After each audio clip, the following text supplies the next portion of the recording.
तहसीलदार किंवा deputy collector झाले तर तुम्ही मंत्रालयात सचिव या पदापर्यंत पोहोचू शकता। आणि जर उशिरा तुम्ही जॉईन झाले तर तुम्ही तिथं अचीव करू शकत नाही। आणि देश चालवण्याची जबाबदारी आयएएस आणि आयपीएस लोकांसाठी आहे, राज्य चालवण्याची जबाबदारी तहसीलदार आणि डेप्युटी। हॅलो फ्रेंड्स, माय अकॅडमीच्या YouTube चॅनल मध्ये आपलं स्वागत आहे। मित्रांनो, एक प्रश्न आपल्याला नेहमी पडतो की यूपीएससी आणि एमपीएससीचा अभ्यास कुठल्या वयाच्या मुलांनी चालू केला पाहिजे आणि केव्हा चालू केला पाहिजे। मित्रांनो, त्यासाठी मी हा व्हिडिओ आज बनवत आहे। आता बघा, जर तुम्हाला यूपीएससी आणि एमपीएससी जर क्रॅक करायची असेल तर तुमच्या मुलांनी कुठल्या इयत्तेपासून अभ्यासाची सुरुवात केली पाहिजे। कारण टार्गेट हे आपल्याला मुलांसमोर ठेवायचं ते उच्च ध्येय ठेवायचं एमपीएससी आणि यूपीएससी। आणि उच्च ध्येय ठेवलं तरच आपण प्रगती करू शकतो। तुम्हाला माहिती आहे, लो एम इज क्राइम। छोटं ध्येय असलं तर तो एक गुन्हा आहे। माणसाने मोठं ध्येय बाळगलं पाहिजे आणि मोठं ध्येय बाळगण्यासाठी आपल्याला त्याचा अभ्यास आतापासून केला पाहिजे। आतापासून म्हणजे केव्हा की इयत्ता 8वी पासून जर तुम्ही स्टार्ट केलं, 9वी पासून स्टार्ट केलं, 10वी 11वी 12वी पासून स्टार्ट केलं तरीही तुमचा वेळ वाचतो आणि तुम्ही ग्रॅज्युएट झाल्यानंतर इमिजिएट त्या परीक्षेला बसू शकतात आणि यशस्वी होऊ शकतात। नेहमी मी असं ऐकतो की आता मुलगा ग्रॅज्युएट झाला मग पुढे काय करायचं। मुलांनो, ग्रॅज्युएट झाल्यानंतर तुम्हाला अभ्यासाला वेळ फार कमी मिळतो आणि आपलं वय तिथं 21-22व्या वर्षी आपण जेव्हा सुरुवात करतो तर आपण साऊथच्या आणि नॉर्थच्या मुलांपेक्षा खूप मागे असतो। आणि हे मागासलं पण हा टाइम लॅग पूर्ण करण्यासाठी आपल्याला इयत्ता 8वी पासून एकदम प्रॉपर एज 8वी ते 12वी या वयात सुरुवात केली पाहिजे। कारण जर तुम्ही 21-22व्या वर्षी आयएएस किंवा आयपीएस झाले, तहसीलदार किंवा डेप्युटी कलेक्टर झाले तर तुम्ही मंत्रालयात सचिव या पदापर्यंत पोहोचू शकता। आणि जर उशिरा तुम्ही जॉईन झाले तर तुम्ही तिथं अचीव करू शकत नाही। आणि देश चालवण्याची जबाबदारी आयएएस आणि आयपीएस लोकांसाठी आहे, राज्य चालवण्याची जबाबदारी तहसीलदार आणि डेप्युटी कलेक्टर पासून जी सुरुवात होते तिथून आपल्याला। तर मग प्रॉपर एज कोणतं आहे तर इयत्ता 8वी पासून आपण यूपीएससी आणि एमपीएससीची तयारी करायला सुरुवात केली पाहिजे। का मुलांना 8वी 9वी 10वी याच्याचे history, geography, political science, math, English हे जे सब्जेक्ट असतात ना हे बेसिक असतात आणि बेसिक पासूनच आपल्याला कोणत्याही विषयाची सुरुवात करावी लागते।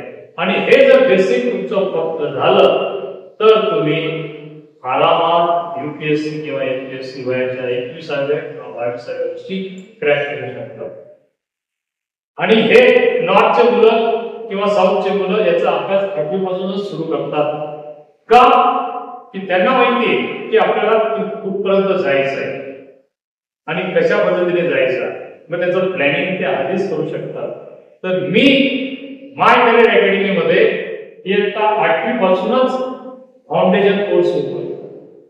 मग तुम्ही 8वीचे असाल, 10वीचे असाल, 12वीचे असाल, इंग्लिश मीडियमचे असाल, सेमीचे असाल तर तुम्हाला सर्वांसाठी मी फाउंडेशन कोर्स मालेगाव चालू करतो।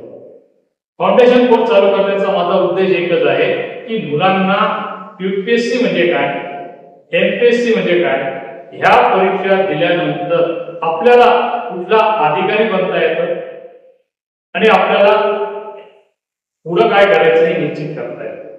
आणि जर आपण आतापासून तयारी जर नाही केली तर आपण खूप मागे पडू जगाच्या, आणि जगाच्या मागे पडल्यावर स्पर्धामध्ये आपल्याला नंतर ग्रॅज्युएशन जर चालू केल्यानंतर आपण स्पर्धेतून बाहेर होतो आणि आपल्याला बाहेर यायचं नाही।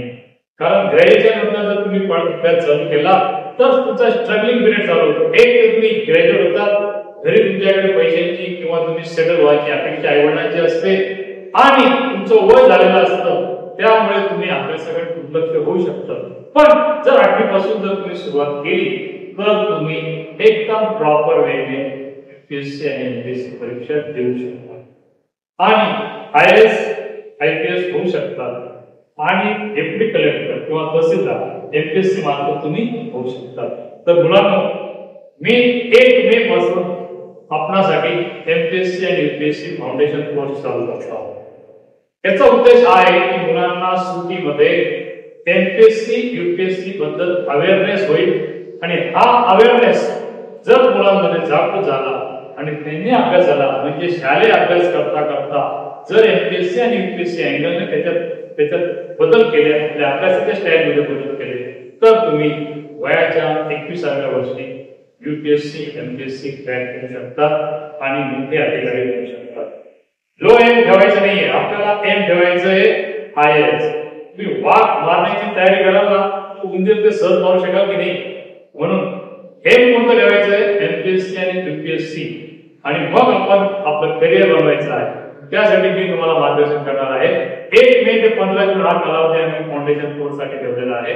यामध्ये तुम्हाला बेसिक विषयांची तयारी करून घेण्यात येईल आणि तुमच्या पाल्यांना एमपीएससी आणि यूपीएससी चा सिलेबस काय असतो, कुठल्या अँगलने अभ्यास करायचा असतो, कसा करायचा असतो, हे सगळं मी तुम्हाला सांगणार आहे। त्यासाठी व्हिडिओ तुम्ही लाईक शेअर सबस्क्राइब जरूर करा आणि माय करिअर अकॅडमी मध्ये तुम्ही ऍडमिशन घ्या। फाउंडेशन कोर्स स्टार्ट होतोय। तारीख दिलेली आहे तुमची 1 मे 2024 पासून। 2024 पासून ही बॅच चालू होते आणि तुम्ही जरूर ऍडमिशन घ्या आणि आपल्या मालेगावचं नाव उजळ करा। Okay, take care, bye bye.